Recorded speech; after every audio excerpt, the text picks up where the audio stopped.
Education Arts Complex. In honor of the dedication, we are holding a debate between the University of Northern Iowa, represented in this particular round by Kevin Castor and Bill Jacobs on the affirmative, versus a team from the University of Southern California, including Rick Rolino and Richard Kirkham.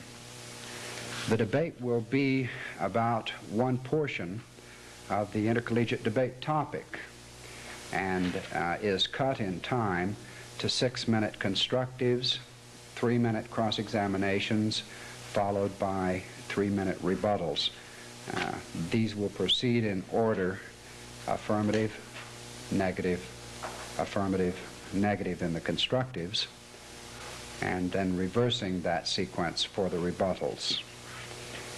Without interruption, we'll proceed then to hear the first affirmative presentation from Kevin Castor.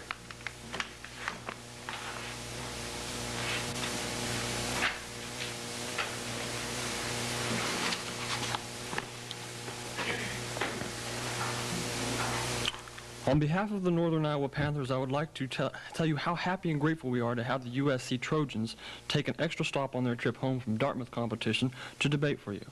For today's debate, Bill and I have opted to uphold the following resolution. Resolved, that the federal government should establish a space industry employment program. We shall then, by any or all necessary means, implement the following proposal. 1. Establish the Space Industrial Program, SIP, hereinafter called SIP. 2. SIP will have an administrative agency, proper enforcement, support facilities, funding, and watchdog supervision. Oh, and continuing research, a continuing research branch. 3. SIP will administer the three-pronged economic development of space industries. A, the first prong. Within 6 months, 1 million people will be employed in meaningful public service employment. If USC wants, we will tell them specifically what employment that will be. B, by 1980, a full weather satellites program will be implemented which provides worldwide dissemination of forecasting data. Rich and Wick may want to note that these weather satellites will yield benefits to all nations, but we will defend them only on the basis of the help to the United States. The third prong, C. By 1985, a full combined applications platform will be implemented which provides medical, navigational, and weather communications. Jake and I decided that these measures were necessary because of two things. 1, that the status quo cannot implement space industrialization itself, and 2, that the status quo hence will not be able to claim the benefits of it. We will then support these ideas one at a time with substantive proof. Idea 1. Intrinsic flaws of the status quo preclude space industrialization.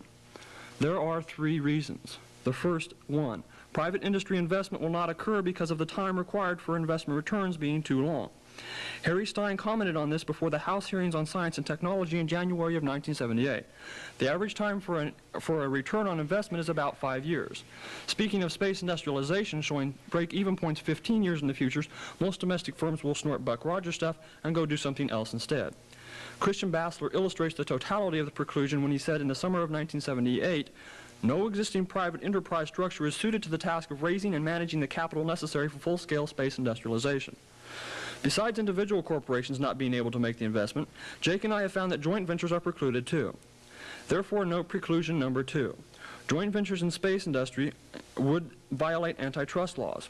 Christian Bassler again explains, existing corporations cannot combine in joint venture to carry out full-scale space industrialization because these companies would violate antitrust laws if they agreed on a cost-effective division of the production of the various systems involved. It is necessary to isolate public failure in space as well as the private failure. Therefore, preclusion number 3. NASA's budget is too constrained to gain benefits from space industrialization. From Dr. Lowe, who is the Deputy Administrator of the NASA Task Force on Physical Resources in 1976. In constraint fiscal years 1977 dollars, at the peak of the Apollo program, back in the fiscal year 66, we would have had budget outlays of $11.4 billion. At that time, we started the space shuttle for fiscal year 1973. We had come down to about $3.4 billion in then-year dollars, which would amount to $4.8 billion in today's dollars. Now that we have shown that the policy in question is what it is and why the status quo cannot have it, we will show why it is needed. Idea 2, then, is space industrialization benefits are quite good. There are 3 benefits. The first is 1, employment. Clearly, there is a need for more jobs as seen in subpoint A. Unemployment ravages America. The Wall Street Journal documents in September of 1978. The economy produced far fewer jobs during the year's first half, offering a further indication that the economic growth will slow during the remainder of the year. Unemployment averaged 5.9% during the second quarter. Our plan of space industrialization will meet that need, as subpoint B points out. B, we give jobs. Obviously, our mandate of 1 million short-term jobs is one factor of our plan. Also, as private industry develops markets as a result of SIP, jobs materialize. Science Application notes in April of 1978 that the yield would be 120,000 jobs in 1985 and 3.8 million by the year 2010. Another benefit of our plan is benefit number 2. Weather satellites save lives and money. We can forecast floods. Rockwell International documents the impact of the current flooding and the expected solvency in 1978. Snowpack melting is one of the primary causes of floods in the United States. In the spring of 1973, 35,000 persons were driven from their homes and over 20,000 square miles were inundated by flooding in the Missouri-Mississippi River valleys. The extent of the flooding could have been reduced by better water management in the dams along the Missouri River. However, better management would have required more accurate knowledge of the snowpack and forecasting of the runoff. Snowpack measurement from space would provide essential data for the improved water management. Flood damage could have been reduced by 1/2. The third benefit we shall claim in our plan is benefit number 3. Communication satellites improve medical care. There are 2 ways medical care can be improved. The first is subpoint A. Immediate emergency traumatic treatment can be provided through the use of computer paramedic linkups. Rockwell comments, heart disease, strokes, accidents, and respiratory diseases often respond favorably to traumatic treatment if it can be delivered with dispatch. Moreover, if the victim survives the first few hours, he often has several years of productive life ahead of him. Rockwell further comments in the need area. A survey indicates that over 100 of the 3,300 counties in the United States has no resident physician. The second level of benefit in medical care is found in delivery. Subpoint B, increased medical access. Rockwell International demonstrates the efficacy of a world satellite medical system in 1978. The personnel required to provide a global healthcare delivery system would not require a large increase in formally trained medical doctors if the present care were to be supplemented by a much larger number of paramedic centers. The paramedics need not be full-time practitioners provided they are widely dispersed in local communities. Again, the need is shown by Rockwell. Primitive countries often have surprisingly few doctors. In Afghanistan, for example, there is only 1 doctor for every 20,000 persons. Indonesia has even fewer doctors per capita, 1 for every 25,000 citizens. Clearly, the future of space industrialization is non-existent, and the adoption of the affirmative proposal would accrue these benefits.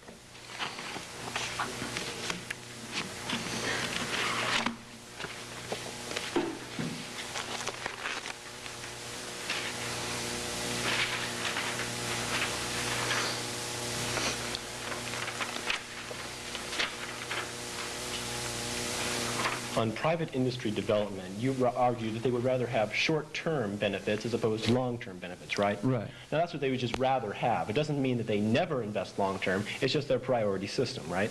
Yeah, but the very next quote tells you that no business industry is suited to the task of raising enough capital for space industrialization. It is that much capital that is needed. But now, isn't that card also talking about full-scale development in Right. terms of space? Right. Now, you're only talking about weather satellites in No. terms of very limited development, No. or are you going into a very full-scale development through the further impact of this plan? Full-scale development would give you the 3.8 million jobs by 1980 or by the year So in 2000. other words, you're going to go beyond the solar satellites as soon as the companies Right. begin to invest. Right, but also the antitrust laws apply to companies that were just going into communication fields. Why would the government enforce antitrust laws? I mean, if we can predict all the floods, if we can save all these people, why would they have any motivation to do so?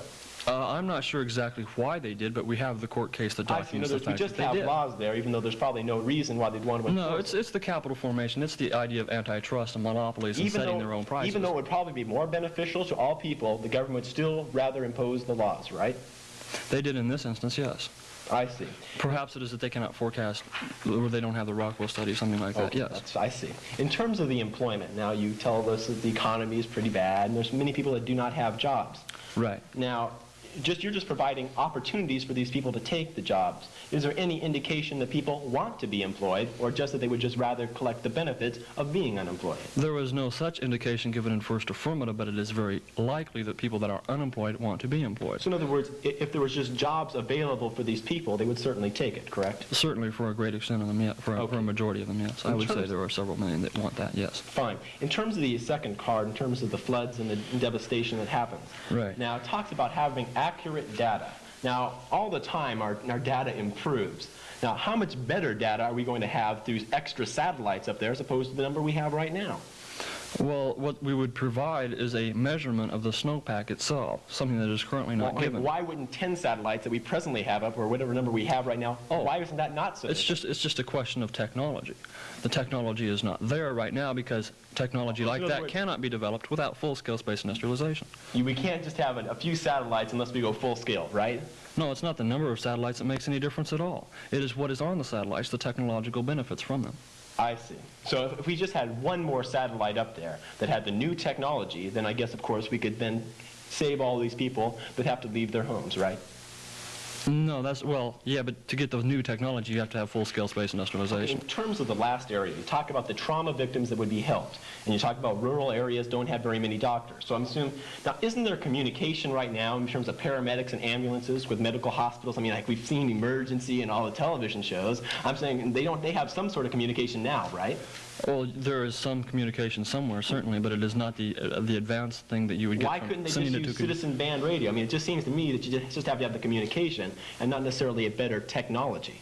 Well, the citizens band radio doesn't have the distances for one thing, and secondly, you don't have the computer on board the satellite that would give you the information. The time is up, I'm sorry. I see. Well, thank you very much. Certainly.